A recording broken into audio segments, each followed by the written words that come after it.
Berjumpa kembali dengan channel ET Kimia.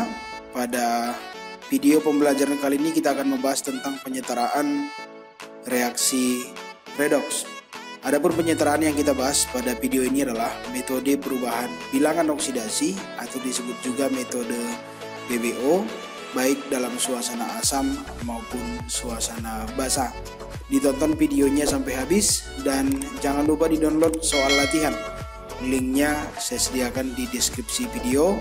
Selamat belajar dan selamat berlatih.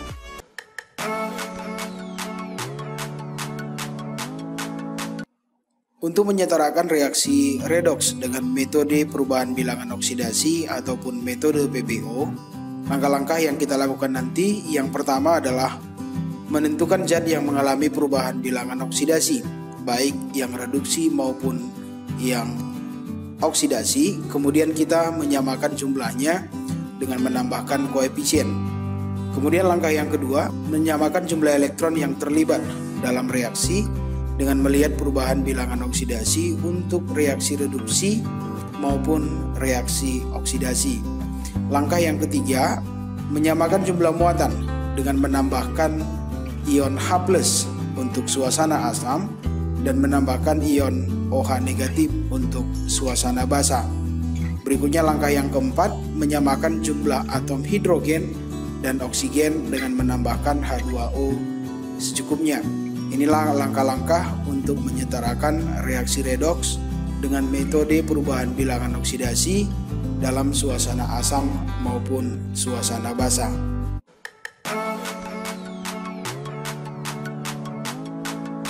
Contoh soal yang pertama, setarakanlah reaksi redoks berikut ini dalam suasana asam. Ada reaksi ion Cr2O7 2- ditambah SO2 menghasilkan Cr3+ tambah HSO4-. Untuk menjawab soal ini, maka langkah pertama yang kita lakukan adalah menentukan dan menyamakan zat yang mengalami perubahan bilangan oksidasi. Terlebih dahulu kita tentukan bilangan oksidasi masing-masing unsur ataupun ion dalam reaksi ini sesuai dengan aturan penentuan bilangan oksidasi. Maka bilangan oksidasi oksigen, Cr3+ dan hidrogen sudah bisa kita tentukan.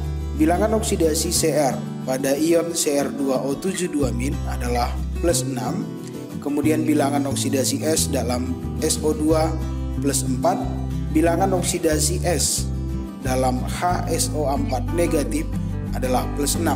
Terlihat di sini yang mengalami perubahan bilangan oksidasi adalah Cr dan S. Kita perhatikan di sebelah kiri atom Cr ada 2, maka kita berikan koefisien 2 untuk Cr yang di sebelah kanan untuk ion Cr3+. Sedangkan atom S-nya sudah sama-sama 1. Langkah yang kedua yang kita lakukan adalah menyamakan jumlah elektron yang terlibat dalam reaksi oksidasi maupun reduksi. Yang pertama, Cr2O7 2- menjadi Cr3+. Nah, di sini ada perubahan bilangan oksidasi reduksi sebanyak 6 elektron dan SO2 menjadi HSO4-. Di sini terjadi perubahan bilangan oksidasi sebanyak 2. Maka elektronnya ini kita samakan dengan mengali silang. Reaksi reduksi kita kalikan 1, reaksi oksidasi kita kalikan 3. Inilah koefisien reaksi yang baru untuk zat-zat yang mengalami perubahan bilangan oksidasi, sehingga akan kita berikan koefisien untuk SO2 3 dan HSO4 juga 3. Sedangkan Cr2O7 2- Cr3+ koefisiennya tetap karena dikalikan 1. Langkah berikutnya, langkah yang ketiga, menyamakan jumlah muatan dengan menambah H+ karena reaksi ini dalam suasana asam. Kita perhatikan bahwa jumlah muatan di sebelah kiri totalnya adalah -2 dan muatan di sebelah kanan totalnya adalah +3. Sehingga untuk menyamakan jumlah muatan ini di ruas sebelah kiri harus kita tambah 5H+. Langkah yang keempat, untuk menyamakan jumlah atom hidrogen dan oksigen, maka kita tambah H2O secukupnya. Pada reaksi ini kita lihat di ruas kiri atom hidrogen ada 5, sedangkan di ruas kanan atom hidrogen ada 3. Maka kita perlu menyamakan dengan menambah 1 buah H2O, sehingga reaksi ini menjadi reaksi yang sudah setara.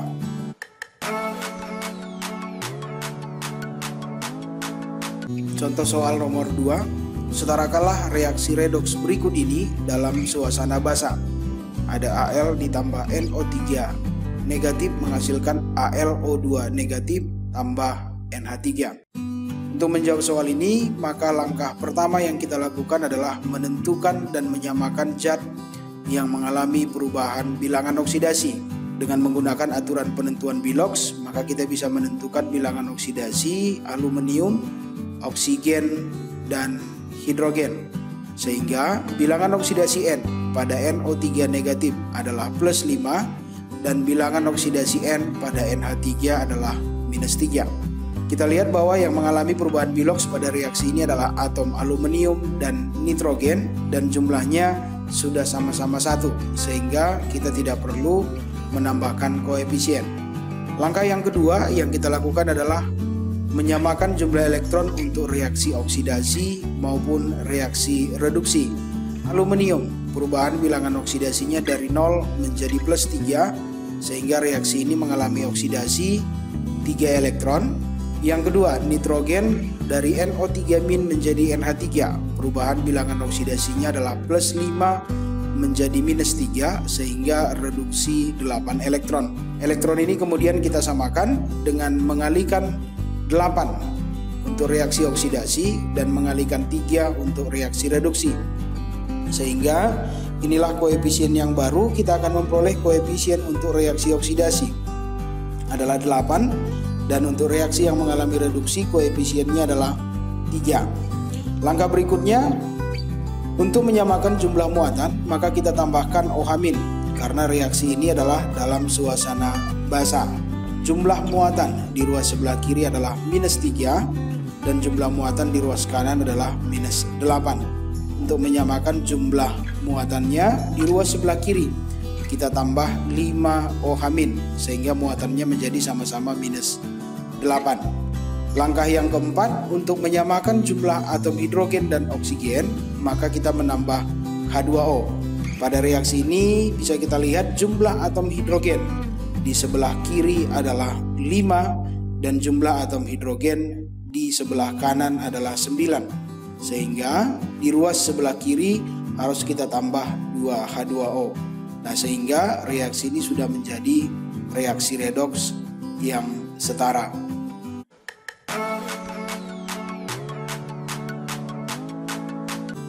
Contoh soal nomor 3, setarakanlah reaksi redoks berikut ini dalam suasana basa. Ini adalah contoh reaksi autoredoks. Ada P4 berubah menjadi PO4 3 negatif ditambah pH3. Untuk menjawab soal ini, kita masuk langkah yang pertama. Kita menentukan dan menyamakan zat yang mengalami perubahan bilangan oksidasi. Sehingga dengan menggunakan aturan penentuan bilangan oksidasi untuk P dalam P4, oksigen dan hidrogen sudah bisa kita tentukan. Dan bilangan oksidasi P pada ion PO4 3 negatif adalah plus 5 dan bilangan oksidasi P pada pH3 adalah min 3. Terlihat di sini yang mengalami perubahan bilangan oksidasi adalah atom P. Jumlah atom P di kedua ruas harus kita samakan dengan memberikan koefisien 4 pada PO4 3 negatif dan koefisien 4 pada pH3. Langkah yang kedua, kita menyamakan jumlah elektron yang terlibat untuk reaksi oksidasi maupun reduksi. Bisa kita lihat bahwa dari P4 menjadi PO4 3- terjadi perubahan bilangan oksidasi dari 0 menjadi plus 5 karena ada 4 atom maka mengalami oksidasi 20 elektron. Kemudian dari P4 menjadi 4 pH3 di sini mengalami reduksi dari 0 menjadi minus 3. Kemudian kita kalikan 4 maka akan kita peroleh reduksi 12 elektron. Kemudian elektronnya kita kali silang, yang oksidasi dikali 3, reduksi dikalikan dengan 5, maka akan kita peroleh koefisien yang baru.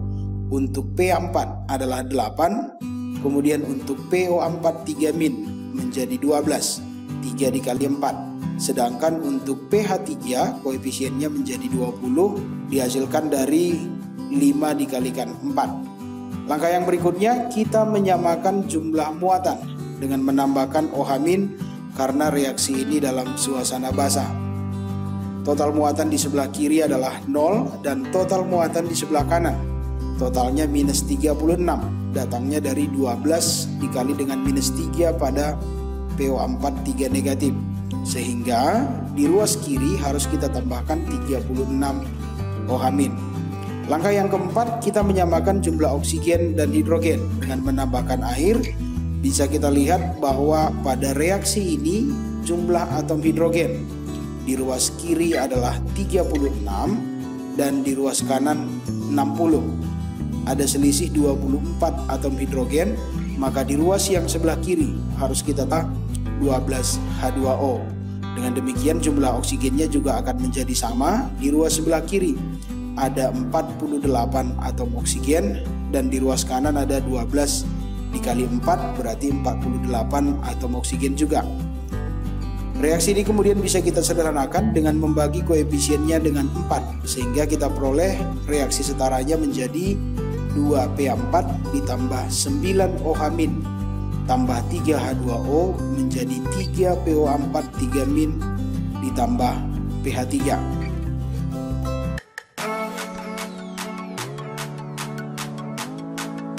Contoh soal nomor 4. Setarakan reaksi redoks berikut ini. K2CR2O7 ditambah SnCl2 ditambah HCl menghasilkan CrCl3 tambah SnCl4 tambah KCl tambah H2O. Bentuk reaksi seperti ini adalah dalam bentuk reaksi rumus, maka langkahnya akan lebih singkat dibandingkan dengan langkah menyetarakan reaksi ion. Untuk menjawab soalnya, langkah pertama kita menentukan zat yang mengalami perubahan bilangan oksidasi, sehingga dengan menggunakan aturan penentuan bilangan oksidasi maka kita akan memperoleh untuk kalium oksigen, klor, hidrogen sudah bisa kita tentukan, dan bilangan oksidasi Cr pada K2CR2O7 adalah plus 6, bilangan oksidasi Sn pada SnCl2 plus 2, bilangan oksidasi Cr pada CrCl3 adalah plus 3, bilangan oksidasi Sn pada SnCl4 adalah plus 4. Terlihat di sini yang mengalami perubahan bilangan oksidasi adalah atom Cr dan Sn. Sehingga atom Cr di ruas sebelah kiri berjumlah 2, maka atom Cr yang di ruas kanan kita kalikan atau kita berikan koefisien 2. Sedangkan jumlah atom Sn-nya sudah sama, masing-masing 1. Langkah yang kedua, kita samakan jumlah elektron yang terlibat untuk reaksi oksidasi maupun reduksi. Yang pertama untuk Cr, kita peroleh perubahan bilangan oksidasinya dari plus 6 menjadi plus 3 dan atom yang terlibat adalah 2, maka terjadi reduksi 6 elektron. Kemudian untuk Sn terjadi perubahan bilangan oksidasi dari plus 2 menjadi plus 4, maka reaksi ini mengalami oksidasi dan elektronnya sebanyak 2, sehingga kita samakan jumlah elektronnya, reduksi dikali 1, oksidasi dikalikan dengan 3, maka koefisien yang baru reaksi oksidasi kita kalikan dengan 3, sehingga kita peroleh 3 SnCl2 di ruas sebelah kiri dan 3 SnCl4 di sebelah kanan. Langkah berikutnya untuk reaksi rumus agak berbeda dengan reaksi ion. Untuk reaksi rumus maka langkah berikutnya berbeda dengan reaksi ion. Ketika kita menyelesaikan atau menyetarakan reaksi ion, maka yang kita samakan di langkah ketiga ini adalah jumlah muatan. Maka untuk reaksi rumus, langkah yang ketiga adalah kita menyamakan atom-atom yang belum setara, yaitu urutannya nanti kita kenal dengan istilah KH. K itu adalah kation, A itu adalah anion, kemudian hidrogen dan oksigen. Untuk reaksi redoks ini kita perhatikan bahwa ada 3 logam di sana, yaitu kalium, krom, dan Sn. Logam Cr dan Sn sudah kita setarakan, maka yang belum setara adalah logam kalium. Di ruas kiri kalium ada 2, maka di ruas kanan kita berikan koefisien 2 pada KCl. sehingga jumlah atom K-nya menjadi sama. Kemudian anion selain hidrogen dan oksigen itu adalah klor. Di sebelah kiri untuk HCl belum ada koefisien, sedangkan di sebelah kanan total atom klornya adalah 6 ditambah 12 ditambah 2, 20. Sedangkan di sebelah kiri tadi sudah ada 6, berarti di HCl-nya kita berikan koefisien 14, sehingga jumlah atom klornya juga menjadi sama-sama 20. Langkah berikutnya kita menyamakan jumlah atom hidrogen dan oksigen dengan cara menambahkan H2O. Kita lihat di sini jumlah atom hidrogen di ruas kiri adalah 14, maka H2O pada ruas kanan kita kalikan dengan 7.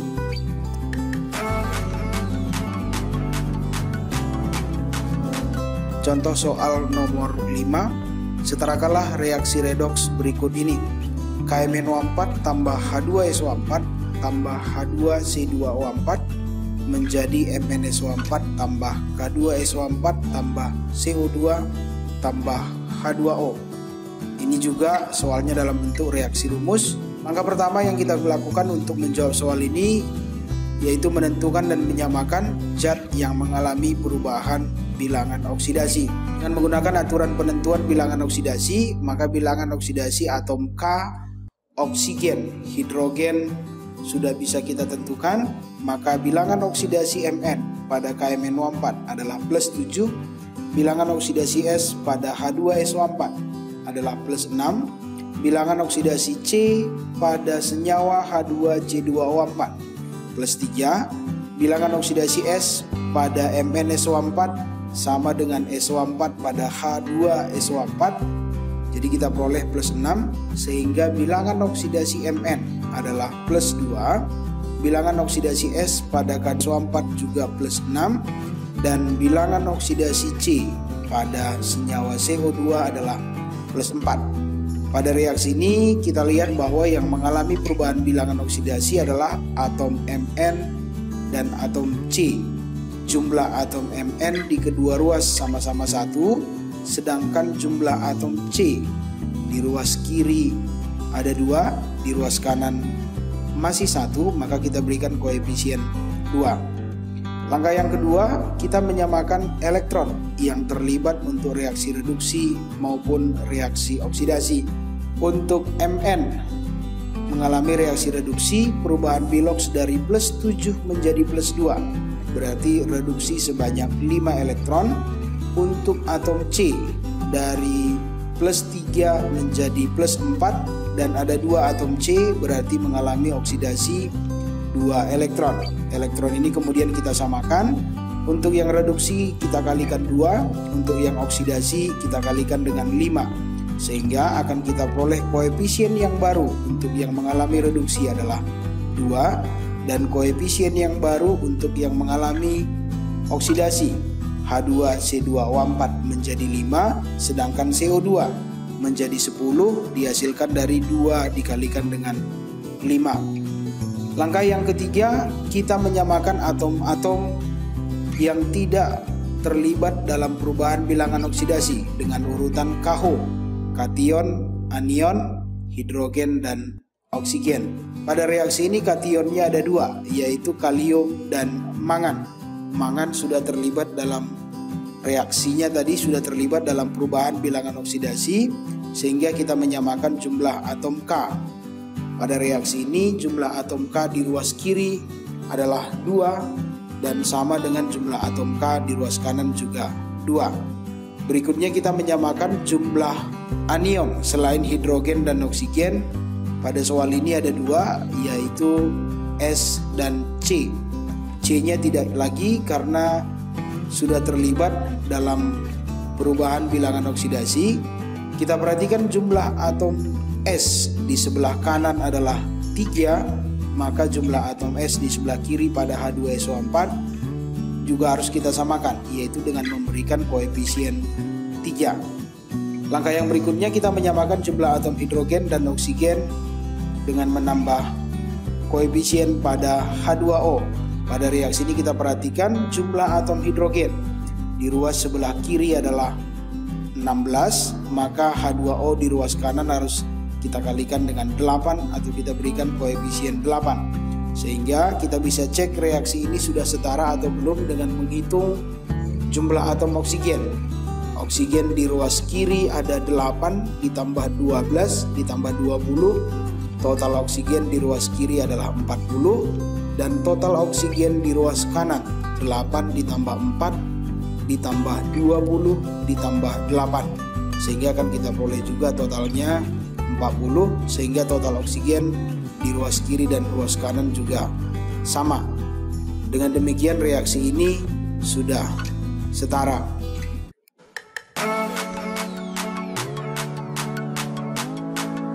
Berikut ini saya sediakan soal latihan mandiri yang bisa di-download dari Google Drive. Linknya saya sediakan di deskripsi video. Soalnya boleh di-download dan dilatih kemampuannya untuk menyetarakan reaksi redoks dengan menggunakan metode perubahan bilangan oksidasi baik dalam suasana asam maupun suasana basa. Selamat belajar dan selamat berlatih. Sampai ketemu pada video pembelajaran kimia yang akan datang. Jangan lupa dukung channel IT Kimia dengan like, share, komen, dan subscribe. Mudah-mudahan video ini bisa memberikan manfaat. Selamat belajar dan selamat berlatih.